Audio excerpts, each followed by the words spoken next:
예, 인천 기안가 유동수입니다.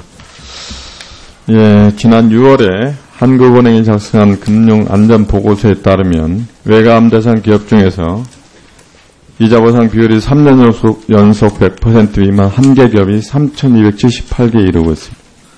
이러한 한 개 기업은 투자와 고용에 영향을 주고 금융회사의 부실을 키우고 이런 부작용이 일어나고 있습니다.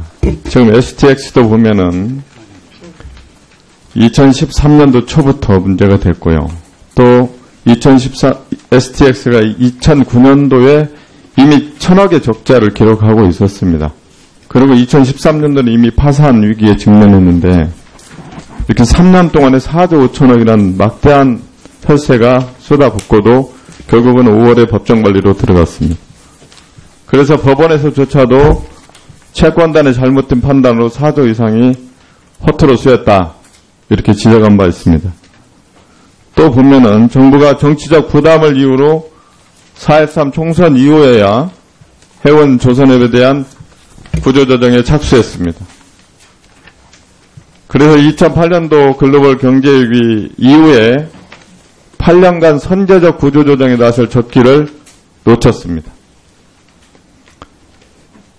대부분 경제 논리 대신에 정권의 유불리, 잣대로 정책을 시행하기 때문에 이런 구조조정의 골든타임을 놓친다 이렇게 생각을 합니다. 현재 대우조선 사태도 마찬가지고요.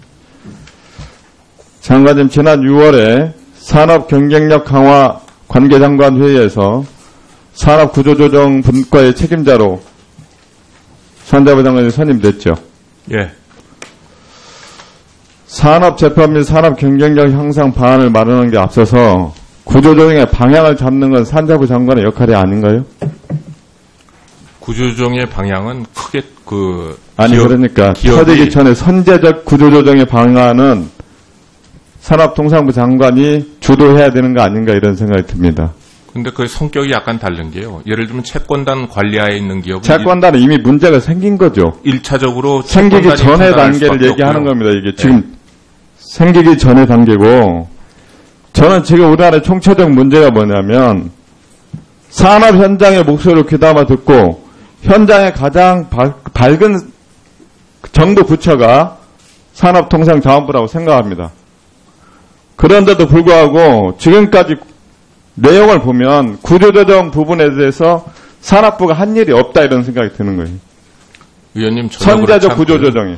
이제 28일 되면 철강하고 석유화학의 그 민간 컨설팅 보고서가 나올 거고요. 굉장히 늦었습니다. 9월 30일 되면 정부의 경쟁력 강화 방안이 나옵니다. 그리고 저희 산업부가 해당되는 산업별로 어떤 식으로 좀 구조조정을 해야 그 산업의 경쟁력이 높아진다 하는 부분들은 사실 기대하고 있습니다. 그 정부 내부 회의를 통해 가지고 저희가 개진을 한 바 있는데 정부의 목소리는 한 목소리로 나가야 되지 않습니까? 한 목소리가 아니라요. 한 목소리로 나가는 거고요. 저는 이렇게 생각합니다. 전체적으로 우리가 건강검진을 왜 합니까? 이미 암 환자가 되면 암 치료하는데 돈이 많이 들어가잖아요. 얼리 워닝을 해줘야지. 조기의 경보 시스템이 작동해야 된다는 생각이 듭니다. 그런데 지금까지 조기 경보 시스템 산업부에서 발동하고 주의를 주고 투자하지 마라 하라고 그렇게 해본 경험이 있습니까? 그 목소리가 안 들리기 때문에 하는 겁니다. 구조조정하면 왜 기재부 장관 목소리만 들리고 산업부의 얘기가 안 들린다 그거예요. 그러니까 지금 STX 4조 5천억 난리죠. 대우조선 난리죠. 앞으로도 철강, 화학, 수도 없는 우리나라 지금 기간 산업들이 바뀌어가고 있지 않습니까?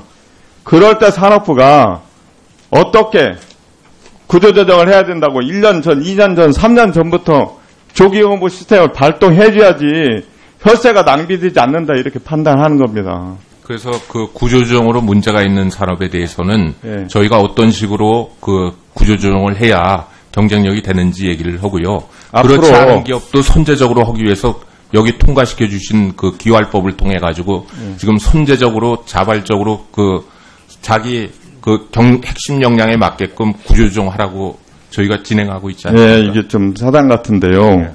회사를 경영하는 사람의 회사 쪽에서 보면은요, 회사를 경영하는 CEO가 구조조정을 하는 게 아니고, 마치 은행 지점장이 와서 우리 회사에 구조조정하는 느낌이 드는 겁니다.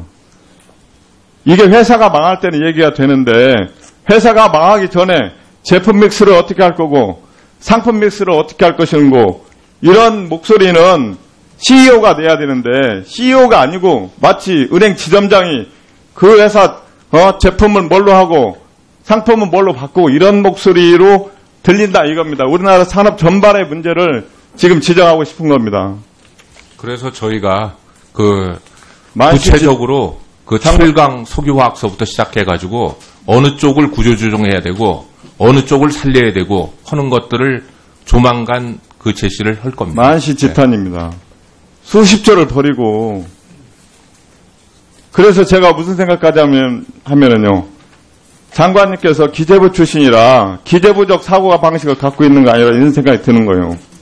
산업 전반에 대한 해박한 지식을 가지고 우리나라 5년 후, 10년 후에 사람이 어떻게 재편될 것이고 그걸 위해서는 지금 우리가 뭘 준비해야 되고 이런 통합적, 산업적 사고방식이 없다고 보는 거예요. 아니, 그게 있는지 없는지는요. 아니, 이제 지금까지 이번 주말에 나올 그 대책을 한번 보고 판단을 해 주십시오. 그럼. 알겠습니다. 예. 지금이라도 그렇게 준비하고 있다니까 다행입니다. 이상입니다.